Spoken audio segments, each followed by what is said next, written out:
if we do another troll fight. Because they just got Wingardium Leviosa that shit. And be done. But the other point is that it's supposed to be kind of like a... You don't really think about it, they're just going to move on to the next room, but it's a hint.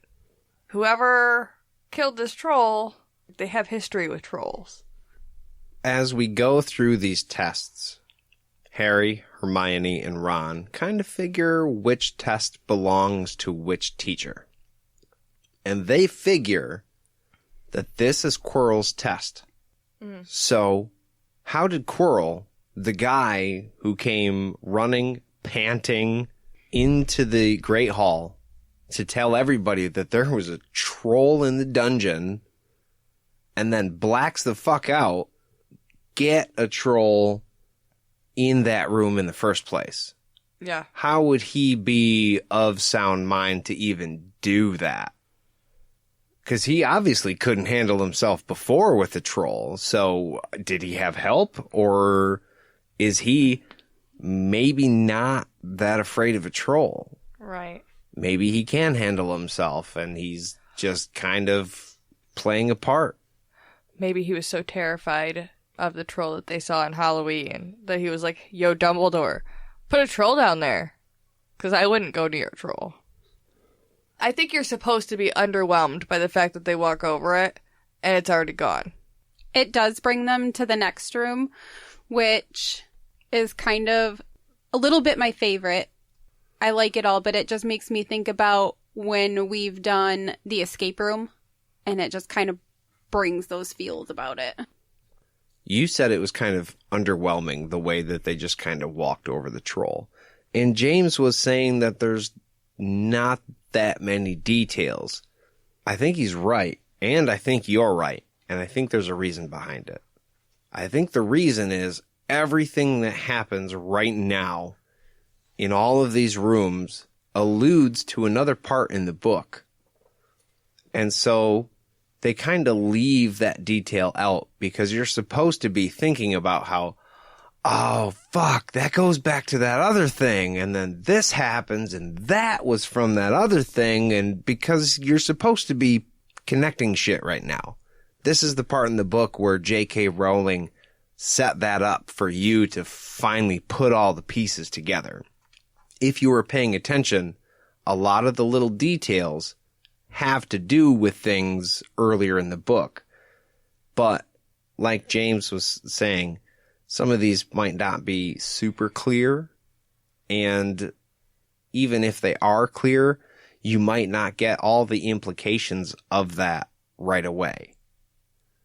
You know what I mean? Later, they'll probably explain it a little more detail, but for right now, it just kind of alludes to that thing. And it's like, well, how far are you really going to go if our heroes are in a stressful situation right now? So you're not. You're just going to kind of go over it. Later, thinking about it, that detail might emerge, but I kind of think that that's where he's coming from. It lacks a lot of that detail.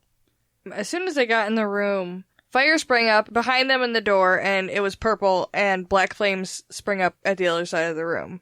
And would look so fucking cool. Just saying. And the paper that is on the table reads, "Danger lies before you, while safety lies behind. 2 of us will help you, whichever you would find. 1 among us 7 will let you move ahead, another will transport the drinker back instead. 2 among our number hold only nettle wine. 3 of us are killers, waiting bidden in line. Choose, unless you wish to stay here forevermore. To help in your choice, we give you these clues. 4. First, however slyly the poison tries to hide, you will always find some on nettle wine's left side. Second, different are those who stand at either end, but if you would move onward, neither is your friend. Third, as you see clearly, all are different size. Neither dwarf nor giant hold death in their insides. Fourth, the second left and the second on the right are twins once you taste them, though different at first sight." See, when I was younger, I tried to figure this out. I could only figure it out for sure once I went on Scholastic's website, and until you see the bottles in front of you, it's hard. It is a trick question, because one of the nettle wines is one of the bigger bottles, I believe. But on Scholastic's website, it showed the actual bottles in their order so it made it easier for you to do the puzzle. Because otherwise, you're kind of just guessing in your head about the sizes of each bottle, because it doesn't specify anything about how they look other than that. Because immediately Hermione's just like, got it figured out, because she's a smart-ass bitch, and they don't explain it at all. I would just like to point out, I want to know how big the wine bottles were, and I wouldn't mind sticking around there knowing that there's wine. Just saying. I mean, if Hermione was as smart as we're told she is, she would have pocketed one of that shit, right? Before heading out, yeah. Yeah. Harry would have chugged a little bit before going to face his possible demise. Like, right. Yeah. No wonder there's wine there. So she gets the right potion. She goes back, but Harry gets to now walk through black flames into an unknown room. Yeah, I'd go back and figure out which one had the wine in it. Yeah. Like, hey, I'm about to walk through a wall of fire. I need to chill out. Yeah. It's called liquid courage for a reason. You're damn right. Right. And he tells Hermione to go back and get Ron and take the broomstick, which actually super well thought out way to get back through.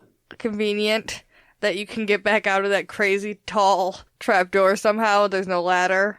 He would have to re-catch the key, right? No, well... It was relocked when they came through, so whoever went through before them, the door closed again. They're coming from the opposite direction. Right, so, but if it was locked, he would, oh fuck, how would he even get in? There would be no way, unless the door only locks from one direction. Assuming that the door was just locked like any other door does, Ron wouldn't be able to get back that way. Right.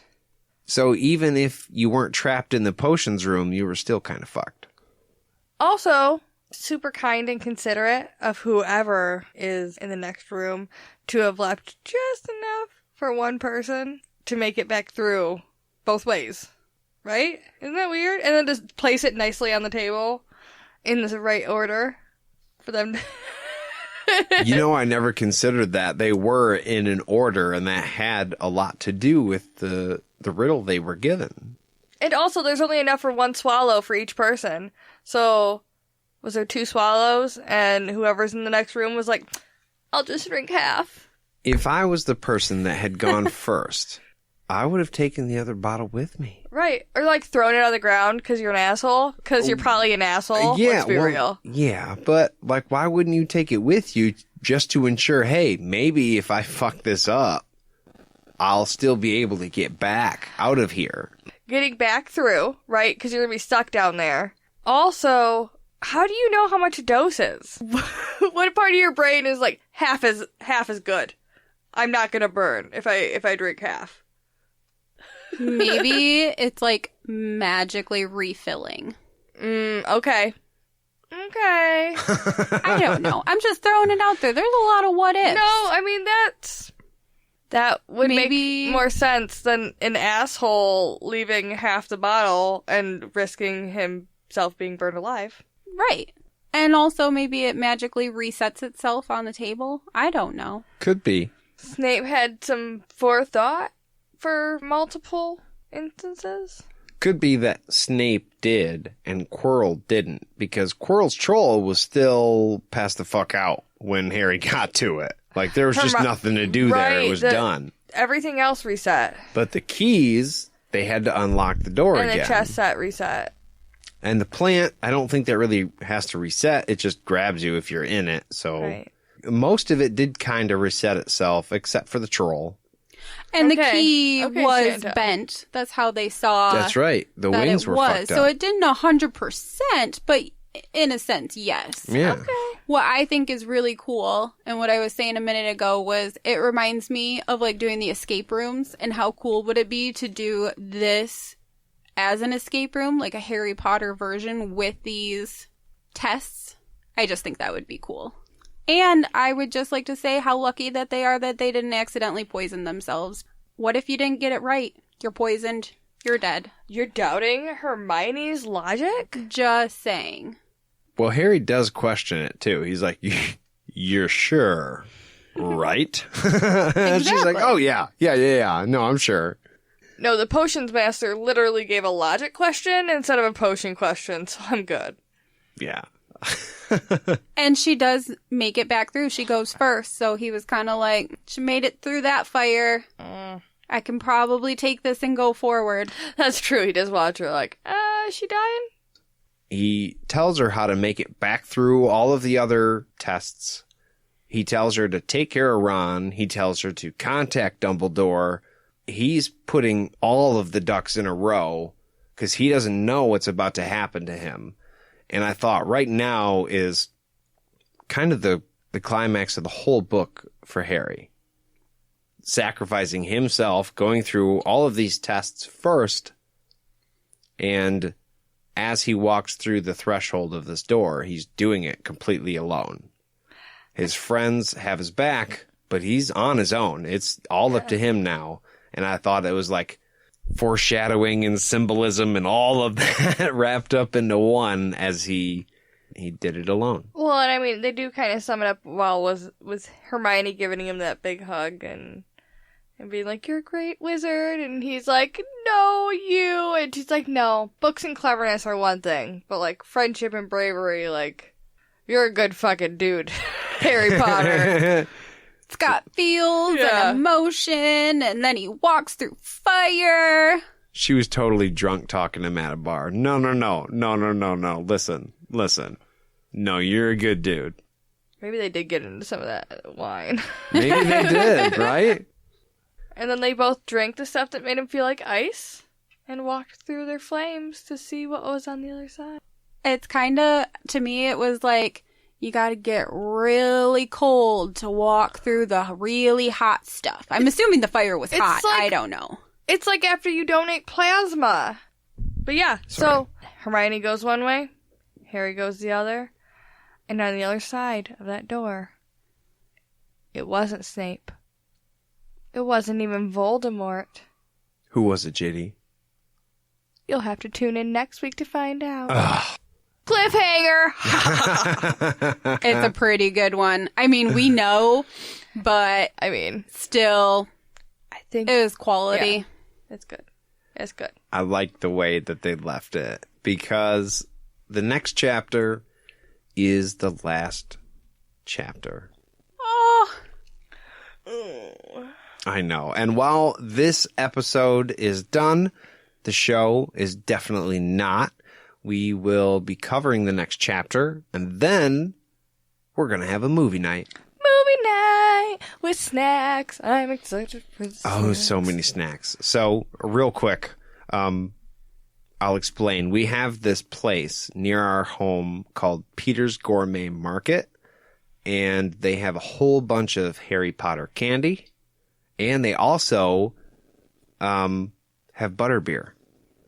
Yep. So we will be getting plenty of both, and then watching the movie with James and Chantel, and we're going to do an episode kind of based off of the main differences between the book and the movie, and all the shit that pisses us off. Right. Or we love. And the love of Harry Potter. I mean, yeah, nostalgia and all that, but also the stuff that makes us mad. Mainly, yeah. The intro music. And, I can't wait. I know. I think it's going to be a lot of fun myself. Yeah, it's going to be good. Let us know if you have any snacks you think that we should pick up. Right. And definitely let us know, too, if you have any differences between the book and the movie that you want us to know about or that you just want to discuss. Let us know. Write an email. Get us on Facebook or Twitter. All the social medias. All the stuffs. Well, I think that pretty much covers it for tonight, guys. Thank you for listening, and we'll see you guys next time. Bye! Have a great night. Bye, guys.